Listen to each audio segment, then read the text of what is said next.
It's to build content with multiple lanes in mind overall.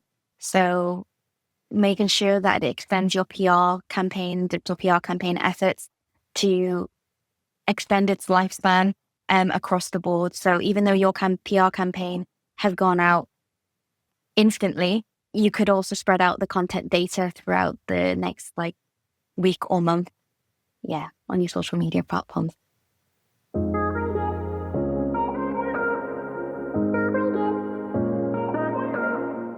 I'm Eva Cheng, and this is SEO in 2026. Eva, what's your number one SEO tip for 2026?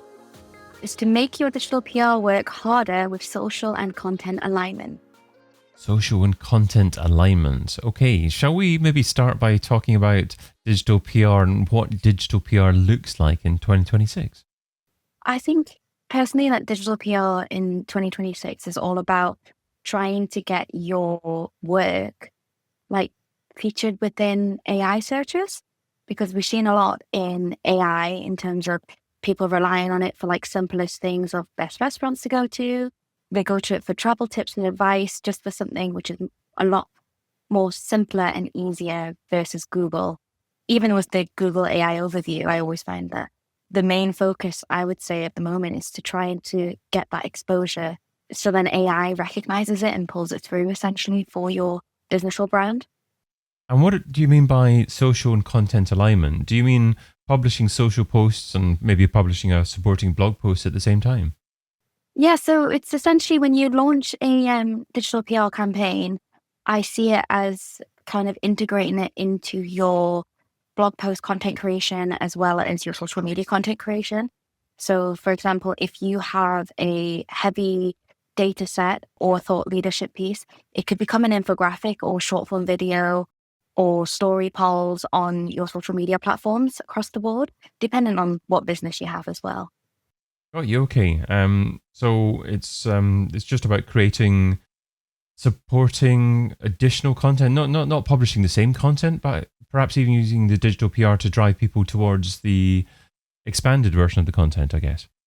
Yeah, it's just trying to make your data set that you have gathered for your digital PR campaign or your expert commentary kind of get that extra brand exposure through social media. So integrating keywords and hashtags throughout it would be really beneficial. Okay. So would your process be publishing your content initially on your blog and then reaching out to people using digital PR to hopefully get more awareness of that, or would everything be published at the same time? I would suggest essentially going through the route of posting it on your blog and then doing your digital PR outreach. And then following that, hopefully if you have gained some coverage from there, you can highlight it within your social media posting. So the expert commentary that we've shared with, I don't know, for example, Vogue or Elle has been used on their website, and it's to kind of put that on your social media profile to build that brand exposure and trust with consumers. So it's more just to build more of a trust and humanize the brand essentially. Okay, you talk about expert commentary there as well. So the expert commentary, would that be in the initial blog piece, or would that be in the digital PR that you're trying to get more traction with? Across the board. So within your blog post, your digital PR campaign, and as well as your social media content. So if I always go back to engagement rings, because I really enjoy good working on winning engagement ring clients. So if, for example, they were to give you expert commentary on lab-grown diamonds and what they are, what they're worth, whether or not they increase in value over time, those kind of expert commentary can be used as kind of a thought leadership piece on the website, which can then be shared towards journalists who would be interested in it.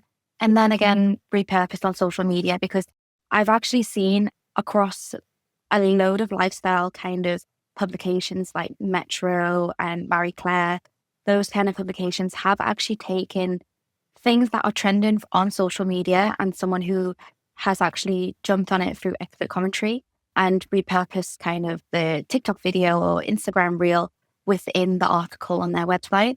So it's kind of like a double brand exposure because they use your name, they use your brand name, and they also use social content within their piece. So it's really good exposure in the long run for your business.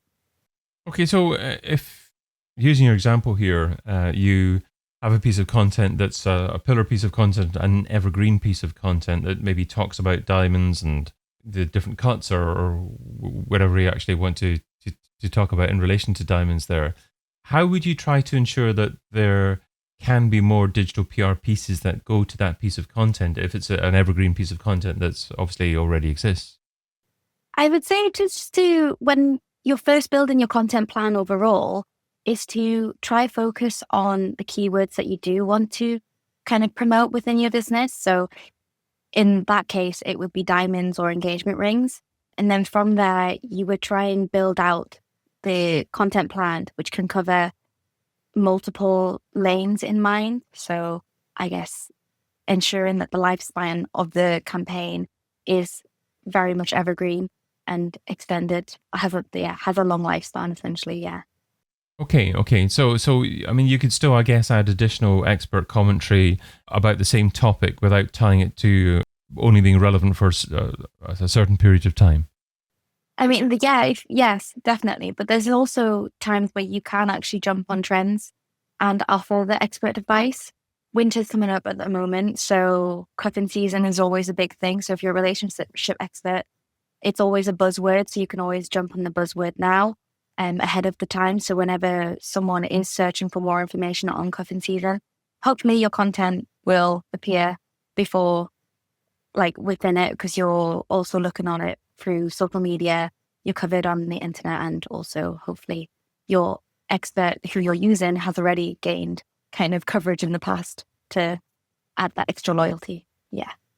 And there are so many special days nowadays, the days of this and that. So you can actually obviously build out a potential content calendar to match your brand against those sorts of days. How do you go about choosing which day to really focus on? Because obviously you can almost find something different every single day of the year to go for, and you've only got so much energy and capacity to focus on a particular thing. I think overall, I would look at the keywords that you do want to focus on, like I mentioned before. So whether the topic is related to the keywords that you do want to rank for, if there's any referral traffic from earned media that has benefited you in the past. It's always about a game of reviewing the content that you have gone out with and whether or not it has been worthwhile. Like, for example, if you went out with a heavy data set campaign and it has actually landed you loads of links and coverage, great. Go ahead with that again because it's worked in your favor in the past. If it hasn't, maybe try and pivot your kind of strategy towards, I don't know, reactive or expert commentary. Just always constantly reviewing what you have done and how that's impacted your keyword rankings overall. Is are AI search engines impacting digital PR and the way that success can be obtained through digital PR? It would depend on who your audience is and who your target market is, I would say. If, for example, your target market is very much of a younger demographic, then yes, I would say so. Just because there are more people using like ChatGPT and other AI kind of forms to do the simple questions and search for simple things of like best 2 places to go and top 10 most eco-friendly cities, or I don't know, best places to live if you're a digital nomad and those kind of things. So it is like a go-to place where they can just simplify information versus someone constantly scrolling through Google for like the best advice. So it is beneficial in that sense. Yeah. Yeah, because you hear that listicles are quite a useful way of getting your brand featured within AI search results now as well. And obviously digital PR could potentially deliver that, with the top 10 pieces of software for this particular industry. Is that a target that you're sometimes tasked with by clients? Not directly. It's something which we've never really gone into yet. We're more basically focusing on going for trying to align the expert commentary kind of point of view because we want to build the credibility and trust faster with stakeholders. So if, for example, someone was to see your name, your business name within the media, and they're like, oh, I've never heard of them. And then they search for you on, I don't know, Instagram or TikTok to check reliability. I guess the number of followers you have, the number of like interactivities you have kind of builds that trust with them, because they're like, yes, this business is a legit business.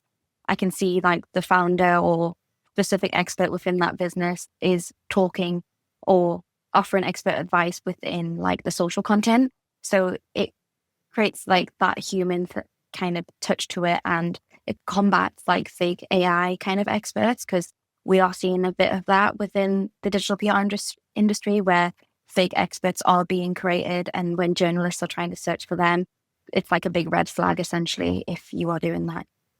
Now, obviously, your tip is centered around digital PR and integrating that with social strategy and your content as well. In relation to social, do you ever have a paid social campaign that tries to drive more awareness to your digital PR campaign? I don't work directly on paid campaigns, so I can't really input on that, sorry. No, that's fine. No, I'm just wondering if there's any social posts that have been boosted, perhaps, to assist with that. But I mean, if you're not working with that's completely fine. But I guess that was an option to perhaps drive more eyeballs to that. Yes, definitely. Just focusing on what you're doing and how you measure whether or not it has been successful. How do you measure digital PR success in 2026? I would say relevancy is obviously still a key thing. So if your piece is covered within a very relevant kind of publication, which has a high readership rate, that is always a great thing to measure whether or not campaign's been successful or not. Okay, relevancy. Okay, so not necessarily traffic or link. It's all about the increased relevance of the eyeballs that see the publication that features your content. Yeah, definitely. So I'm seeing a lot of more people just trying to build links for the sake of building links. And when you do that, it can impact your backlink profile negatively. So if you're trying to combat that, I guess you should try aim for kind of publications which are relevant to your campaign that you're building on, which is ideally focused and centered around the keywords that you want to boost up. And in terms of finding that relevancy, how do you find experts that are most likely to align as close as possible with the brand that you're working for? I would say it's down to their accreditation. So like whether they've got any certification around it, qualification, whether or not they've been relied on in the media in the past. That's always a great sign. So in the past, I've worked with astrologer, and there's a specific astrologer that I work with, and she's been mentioned across loads of different women's lifestyle kind of publications. So it's using her name tied in with our campaign that actually helped the campaign gain success, because she already has that credibility. If you don't have the credibility at the moment, try to find someone who already has the credibility within that certain topic or field, and you can try and work with them directly in building a campaign. And how do you forge a relationship with someone like that to begin with? To begin with, I reach out to them and just say, I'm working on this digital PR campaign. Would you be interested in working with us? This is the brand I'm working with. Obviously, if they're not in the NDA, but if they are, then I would say in a specific kind of area or niche that I'm talking about, and the direction in which I see the campaign going. I also give them a little insight on what sort of questions I'm looking for, and the kind of what the answers are, hopefully what we are looking for to tie into the campaign. And then also, if there's any data set that I have been working with, saying, go to them and say, hey, like, look, I've got this data set for this certain kind of trend that's going on. Would you be interested in commenting on this? And we can work together, and it will be outreach towards the press and give them examples of the kind of publications I will be targeting. Eva, what's the key takeaway from the tip you shared today? It's to build content with multiple lanes in mind overall.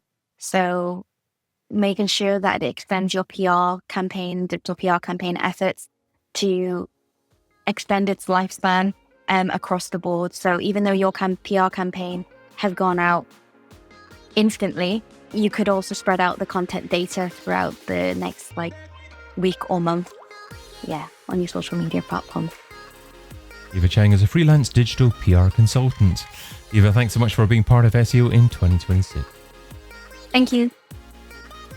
I've been your host, David Bain. Get your copy of SEO in 2026, the book, over at SEOin2026.com.